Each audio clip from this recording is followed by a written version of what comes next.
Bismillahirrahmanirrahim. Assalamualaikum warahmatullahi wabarakatuh. Alhamdulillah, wa syukurillah bahwasanya kita telah bisa dipertemukan dalam suasana yang insya Allah baik, diberikan kesehatan oleh Allah SWT, satu nikmat yang luar biasa bagi kita semuanya.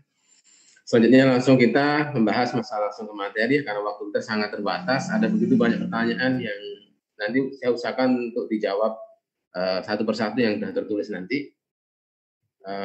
Kita bahas tentang pertama adalah coronavirus disease, atau lebih sering kita kenal dengan COVID atau COVID-19, maka COVID-19. Ya. Apa itu COVID-19? Ini suatu penyakit sebab infeksi coronavirus. Jadi virus itu bermacam-macam, ya, bermacam-macam keluarganya. Salah satunya adalah yang paling sering yang kita ini adalah yang jenis dari corona ini. Ditemukan di akhir tahun 2019. Makanya dikatakan COVID-19. Dilakukan sebagai suatu pneumonia misterius di Wuhan 31 Desember 2019, pas di akhir tahun. Kemudian pneumonia sendiri itu artinya suatu peradangan pada parenkim paru, pada paru, gampangnya seperti itu. Itu disebut dengan pneumonia. Penyebabnya bisa apa saja? Bisa bakteri, bisa jamur, bisa virus juga. Nah, yang sering kita bahas ini saat ini, COVID-19 ini adalah dari jenis virus, terutama virus corona dari jenis yang beta coronavirusnya. Ini menjadi masalah secara internasional karena sudah ditetapkan oleh WHO sebagai pandemi. Kalau pandemi itu artinya virus sudah nyebar hampir ke seluruh sebagian besar di dunia ini, dan berisiko menjadi masalah yang setiap negara. Kita hidup di zaman pandemi saat ini.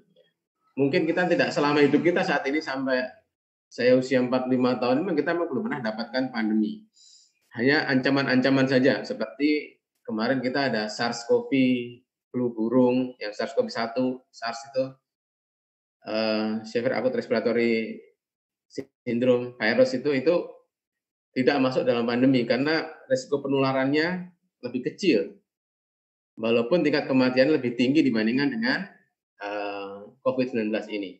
Begitu juga dengan kemarin Middle East Respiratory Syndrome coronavirus yang ada di Arab Saudi, itu juga tidak menjadi pandemi karena memang ancaman penularannya juga ternyata tidak terlalu kuat seperti pada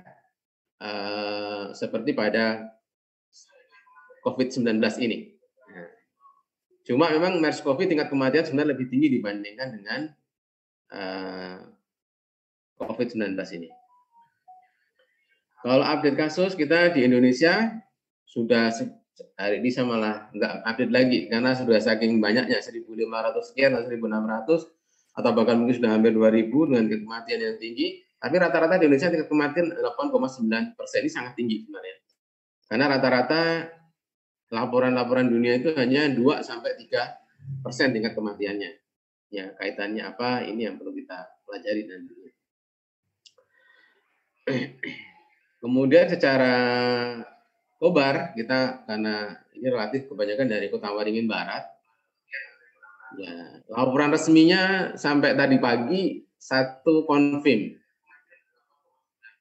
Entah yang sudah ada konferensi pers dari Bupati belum? Yang terbaru.